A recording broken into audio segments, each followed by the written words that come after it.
Hello and welcome to the second episode of Free and Open Source Programs. If you haven't watched the first episode, you should watch that episode. I'll put a link in the description because every time there is a new episode, there will be new apps, obviously, so you may miss out something. And to learn more about this series, again, watch the first episode. Now, let's begin the episode number 2. Yay! First app in the list is called Focus. This is a free and open source AI image editor plus generator. It is based on Stable Diffusion, really popular text-to-image AI. It's like simplified version of Stable Diffusion, so anyone can use it. Okay, so I'm gonna generate one image. Yes, you need a pretty powerful PC with good GPU, but don't worry, even if you don't have a powerful PC or good GPU, you can use this in Google Colab. Yeah, there is something wrong with the eyes. I think I need to change the models here and there,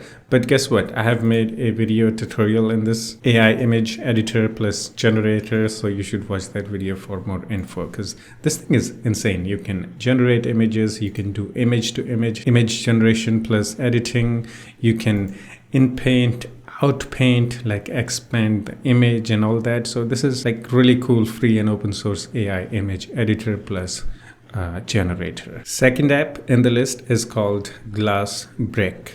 This is a free program but not open source. Using this, you can zoom into your desktop screen. Every time you see that I'm zooming into the desktop, it's because I'm using this software. And some of you guys were actually asking me in the comments, how are you zooming into the screen? And yeah, there we go. I have tested many, screen magnifying programs, but this one is the best in my opinion. It is really good.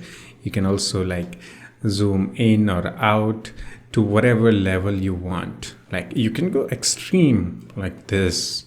Okay, if you're making tutorials or something like that, or your screen is too big and you want to zoom into your screen, this is the best program. Next app is called Mumo Player 12. As you know, Microsoft is killing the WSA, Windows subsystem for Android, which lets you run Android apps on Windows 11. And it feels like you're natively running Android apps and games.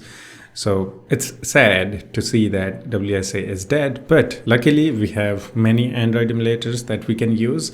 And this one is my favorite one, Mumo Player 12. I have tested almost all the Android emulators out there. Again, in my opinion, this is the best one. This runs on Android 12, which is the most up-to-date Android version that no other Android emulator is using. Like let's say, for example, the most popular Android emulator you may know about that, called BlueStacks, is also using Android 11. And in my testing, I think the Mumo Player is the best Android emulator for overall everything, to run apps, to run games and everything. And it runs like butter.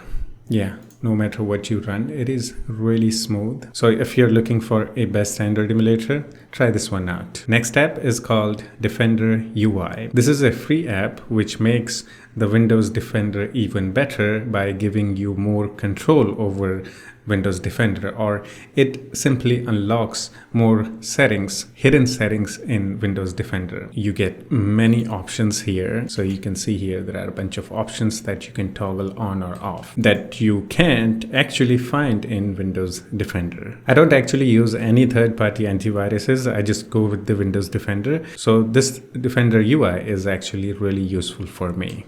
So if you're also like the Windows Defender user, you don't trust or you don't like third-party antiviruses, this might be a good thing to install. Next app is called Pecky. There was a different name for this when I first discovered this app. I have been using this app for like almost 2 or 3 years now. I think the old name of this thing was Wallpaper Studio 10 or something like that, but now it is simply called Pecky. So I have seen a lot of comments asking me that, what is this wallpaper? How did you get it? Please, can I get the wallpaper link?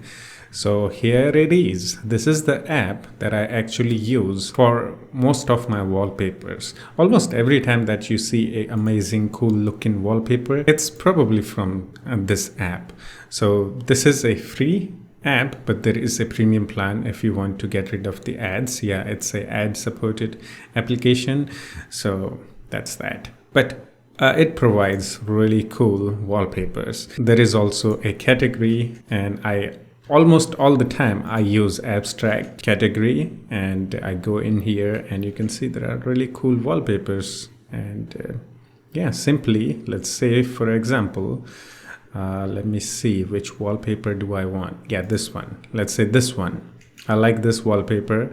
I don't even have to download this. If you want to, yeah, there is a save button. You can click on that and save the wallpaper.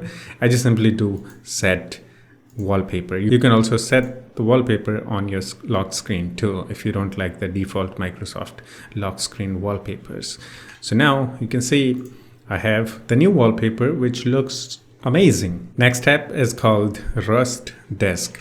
This is a free and open source remote desktop app. And you know, there is this really popular software called TeamViewer for remote desktop. So this is the open source alternative to TeamViewer. And recently I made a video on this software, so you should watch that video too if you want to learn more about it, like how this works and what feature it has. It has everything: file transfer, text chat, video chat, and everything. So this is a fully featured free and open source remote desktop app, and also simple and easy to use. The next app in the list is called KODAK Pack. This is a software that I actually install on my every single Windows installation. By the name, you can tell that this is a KODAK pack. By having this on your system, you can play any type of audio or video format on your system. And there are different editions of this KODAK pack: standard, full, mega. I go with the full. The main reason I use this is because it gives me more info about the video file. So let's say, for example, I have this video file that I recorded. I want to get more info about this. I can go into properties and go into details and get some info about this, but that isn't enough for me. I need more info, so I'm gonna right click. Once you install the full KODAK pack, you get this new option in your right click menu called media info. You go in there, here you get full info about that audio or video file, which codec it's using for the video and also for the audio. The frame rate mode, I need my video to be in constant frame rate. So you can see it is actually in constant frame rate, because some video editors don't like variable frame rates videos. It goes out of sync. So it gives you a whole lot of info about the video file. So this is the main reason why I use this KODAK pack. Next program is called Blender. This is a really popular program for 3D modeling, animation, VFX, and some people even use it for video editing too. In my first episode of this series, someone actually recommended me to include this software, because this software is not just like free and open source software. It is actually the most popular software for 3D modeling and VFX. It is really popular, okay? I mean, really popular. I'm not into the 3D modeling or anything like that, but sometimes I need some simple 3D modeling. I'm gonna be honest, the last time when I used this software was when I was creating a filter, a Snapchat filter, and I needed a 3D model, and I created a 3D model within this software. Yeah, I'm not expert at it, but if you are into like 3D modeling or anything like that, you're getting started, you know, you can't go wrong with this software. This is really popular. Everybody is using it, and yeah, that's all I have to say. It's an amazing software, plus it's free and open source. Next app is called PowerToys.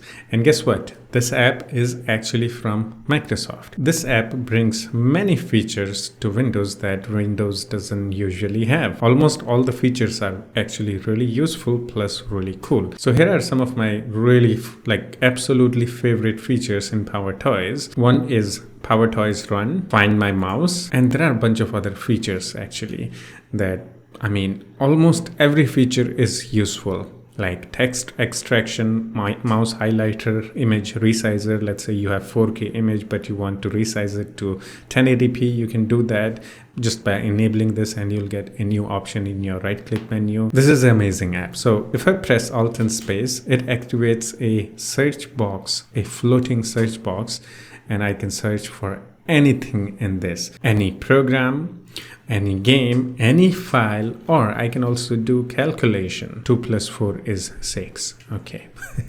And I can also do a internet search. And when I double tap on the control button, there we have the mouse highlighter. If you make tutorial videos or you want to find your mouse because you lost it, just double tap on the control button and you'll see your mouse. And you can also customize each and every settings of everything that you see in here. This is a really cool and amazing application. Final app in this list is called Mumo Player. This app is a bit weird app for some people maybe, but maybe for some people it's going to be really useful if you're into music and music creation. Originally this used to be an Android only app, but now it is also available for Windows. You can download it from Microsoft Store. So I have this song that I actually created using AI called the Chili Song. I'm gonna play this song, okay? Now once the music is playing, if we go to this image icon, it opens this visualizer. I can actually customize this visualizer. I can change the background, I can change the text and everything by clicking on this pencil icon. And there are, the bunch of options like image that you can change or select, and blur effect, logo. This is not a tutorial, but if you're into this, you'll find a bunch of tutorials on how to use Mumo Player. So I'm not going to go deep into that. And if you click on this menu icon right next to the pencil icon, you'll see a new window that opens here, and these are actually visualizer presets, and you can actually select different types of visualizers, okay? And then later you can customize it the way you want. You can see there are some cool visualizer presets like this one. I mean, if you're into music and you want to create music, your own music obviously, or you remix musics and you want easy visualizer video maker, then this is the one. You can actually save the visualizer as a video file by clicking on this icon. So you can export the video of the visualizer that you customized or whatever you did with your music, obviously. And that's it for this one. Hope you enjoyed it. If you still have any questions or you have any suggestions for me, you can always do the comment and we can have some chit chat in the comment section too. And yeah, that's it. I'll see you in the next one. Take care of yourself and have fun. Bye bye.